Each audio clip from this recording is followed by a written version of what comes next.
He was reviled, hated in print and on the street. Men spat at his carriage.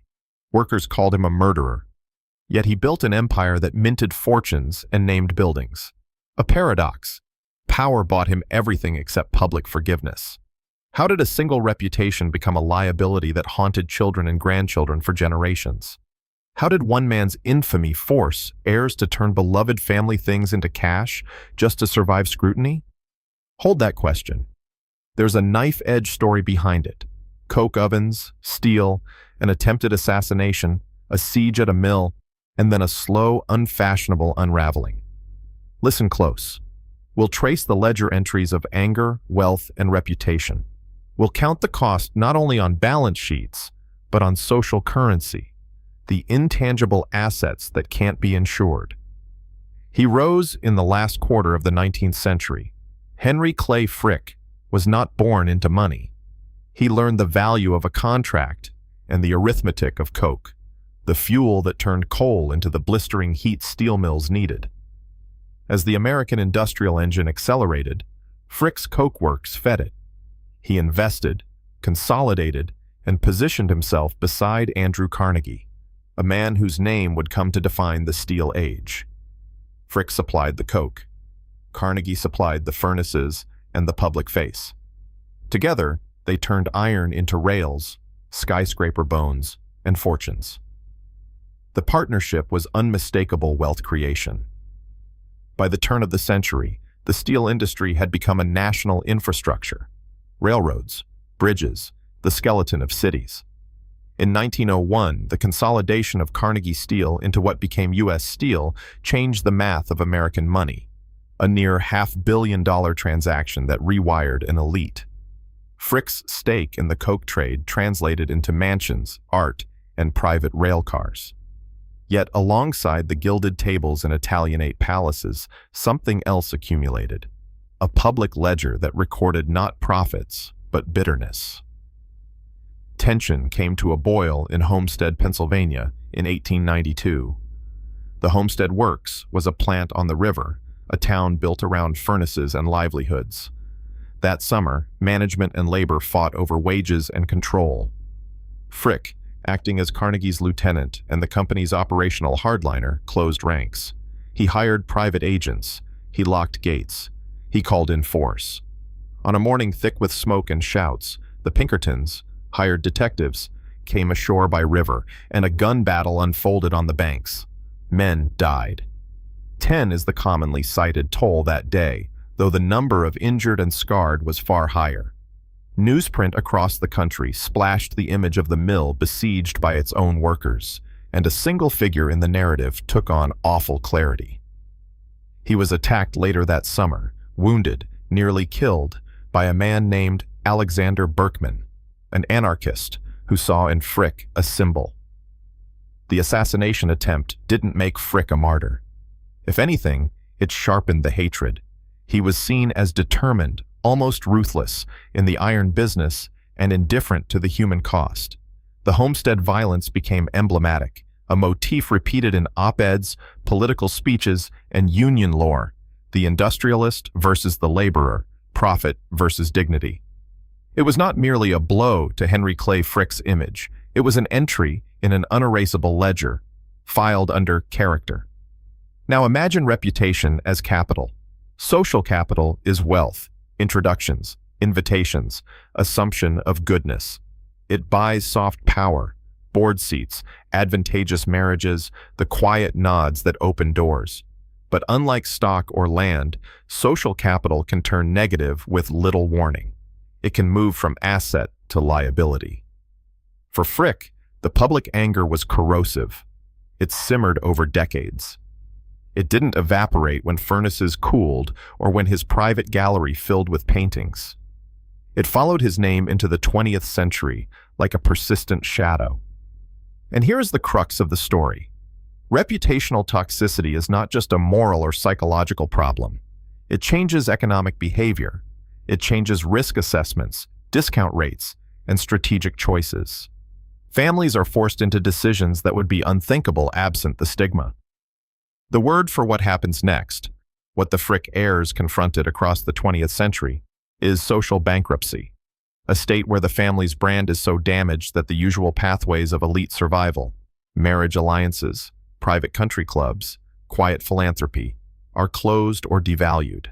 What remains is liquidity, or the means to buy anonymity, or the conversion of private assets into public gifts that can reset, or at least soften, a name. When the heirs looked at the family ledger in the decades after Henry Clay Frick's death, they saw large numbers that didn't tell the whole story. Real estate taxed at higher rates, trustees who saw opportunities to preserve capital by selling off stakes, art collections that could be turned into endowments, mansions that required upkeep beyond the patience of heirs who found themselves excluded from elite circles where advantage and sympathy might otherwise have been found. The first instinct for many families in that position is defensiveness. Hold tight. Keep the family narrative internal. Seal the letters. Keep private what one considers private. That tactic works when social capital still accrues. But for the Fricks, privacy became a liability. The wider public narrative had already defined Henry Clay Frick as the antagonist in a national story about labor and justice. The family's name carried headlines. Invitations were fewer. Potential marriages into other industrial dynasties were cooled. That narrowed their options. They had assets that were illiquid and reputational liabilities that reduced returns. The arithmetic pushed toward liquidation. There is a second mechanism. Wealth inherited into the 20th century encountered a more aggressive tax code, new social expectations for philanthropy, and a series of macroeconomic shocks: the Depression, 2 world wars, shifting markets. Trust law and estate taxes often demanded regular income from the assets they were meant to preserve. Endowments and trusts may have been structured to pay out a percentage annually. When trust disbursements had to cover both taxes and lifestyle, principal was sometimes eaten. Investment decisions mattered. Some heirs favored preservation. Others favored lifestyles with high run rates. Without the steady drip of social capital to proffer cheap credit or favorable partnership terms, families had to sell. That sale took peculiar forms in the Frick case. The family turned to what might be called brand liquefaction. Paintings, rooms, entire estates, things that had been private signifiers of status, became public. The mansion on Fifth Avenue with its collections was given, in effect, to the public in a way that reframed the family name. What was private became civic. The calculus was clear. Open the doors, let the public in, and let philanthropy recast the narrative. There was a cost, but also a potential gain. By gifting art, wealthy families trade private pleasure for public legitimacy. They create institutions where once there were simply trophies. But this conversion is complicated. Gifting art or homes does not instantly erase grievance. It can be read as an attempt at reputational laundering. Skeptics will always ask whether museum wings and plaques replace accountability. And yet the economic reality for heirs under social duress is stark. A public museum or a funded center can provide a reliable income stream, endowment funding, tax benefits, and goodwill. It reallocates the family's illiquid assets into structured, sustainable forms. It is liquidity disguised as generosity. Across the 20th century, the Frick heirs navigated these choices. Some defended the private collection with fierce devotion, insisting on control and preservation. Others saw the museum model as both defense and purpose. By allowing the art to be seen, the family could reorient its name from industrial villainy to cultural benefaction. The result was mixed: a museum admired by scholars and visitors, and a family partially vindicated in the court of aesthetics, if not entirely absolved in the court of public moral judgment. Social bankruptcy, however, is not just a matter of presenting new narratives. It limits opportunities for smart financial alliances. When elites pursue marriages and partnerships to consolidate wealth, they do not do so only with capital in mind. They do so with reputation. A tarnished name reduces the value of any alliance. Private credit becomes more expensive. Boards are more wary of reputational contagion. Families find themselves priced out of low-interest loans or favorable terms that once would have been theirs. The only immediate buffer is cash, liquid assets that can buy privacy, settle obligations, and underwrite new beginnings. So heirs increasingly sold. They sold land, art, stakes in remaining enterprises, even rights and archives. They entered into agreements with municipalities and trusts. They monetized the brand by creating institutions that would carry it forward in a sanitized form. Galleries, research libraries, foundations. Those institutions sometimes created durable public good. They also insulated family members from scrutiny. A public foundation with governance structures creates distance between private conduct and the family name because the institution lives on a charter and board rather than in a living room. A small human story illustrates the pressure. Imagine a grandson at a dinner party in the 1920s, decades after Homestead. He overhears a conversation about that man who broke the unions. He feels the prick of exclusion when certain clubs close their rolls. Invitations stop arriving to certain charity balls. He can accept the social punishment or act. He can sell an ancestral painting, fund a wing at a museum, or quietly move away. Each option carries economic and emotional costs. Which do you choose when your identity is both your asset and your indictment? Forensic economics is the method that reads these choices like financial transactions. It tracks flows of money and the intangible flows, trust, reputation, access, that determine future returns. When a dynasty collapses, it is rarely from a single bad trade. It is more often the accumulation of small erosions. A boycott here, a canceled contract there, a marriage that didn't happen, a board seat denied. Over generations, those erosions compound. The discount rate applied by the market to the family's future income rises. The present value of the brand falls. Suddenly, the family must choose between preserving artifacts and preserving solvency. We should be careful not to romanticize decline. Many descendants of industrial titans retained wealth, influence, and cultural footprint. They also diversified, adapted, and entered new professions. But the Frick story shows a particular path, a man's notoriety creating a long tail of social costs that required conversion of private riches into public institutions to reconfigure social capital. Where wealth endures, it often does so by changing form. Liquid assets, diversified portfolios, philanthropic institutions that recode a name from controversial to civic. Midway through this story, it is worth pausing. If you're finding this useful, consider subscribing for more narratives that read money as human history, how balance sheets reflect social life, and how reputations flow through generations. There are more examples, more ledger entries waiting to be read. Back to the narrative. The 20th century put pressure on legacies far beyond the dining rooms and private railcars of the Gilded Age. Taxes increased. Philanthropic expectations changed. Public scrutiny reached new audiences through journalism, radio, and later, film. For those carrying the name of an unpopular patriarch, like Frick, the costs were compounded by cultural memory.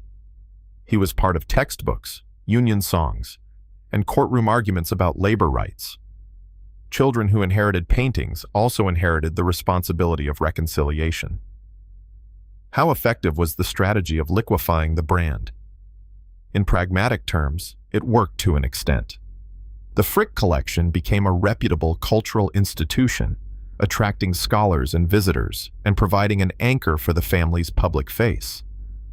The Frick family name became associated with connoisseurship and civic contribution, not merely with strikes and industry.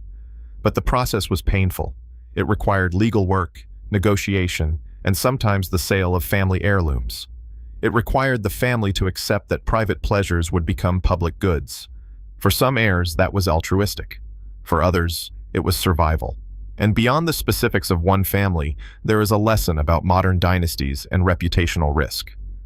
In a world where information travels fast and judgments persist, the first public act is not always the final one. A founder's cruelty or arrogance can become a perpetual discount on future generations. That's the forensic conclusion. Reputational damage is measurable because it alters the future cash flows available to heirs. It can transform an asset into a liability. It forces asset allocation decisions that favor liquidity and public rebranding. In the final third of our story, notice the human toll. Heirs who were expected to enter polite society found themselves negotiating trust law and tax planning instead. Their conversations shifted from collecting rare books to drafting charters that would defend a family's memory while providing financial breathing room. The art that once decorated private parlor rooms now hung in galleries under the watchful eyes of curators and an audience who might never learn the family's personal side. For some descendants, that was a relief. For others, a loss. There is a final iron law to consider. Legacies are contested. What one generation builds, the next must maintain, reinterpret, or dismantle. Henry Clay Frick built a fortune and a name. The name was weaponized against him.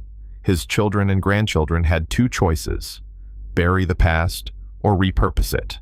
They chose repurposing, in part because the alternative, hiding money while the rest of society judged, was economically untenable. Liquidity and exposure, paradoxically, provided a path to reintegration. As you close your eyes or let this sink in while you drift back to the day-to-day, think of reputation as a kind of capital account.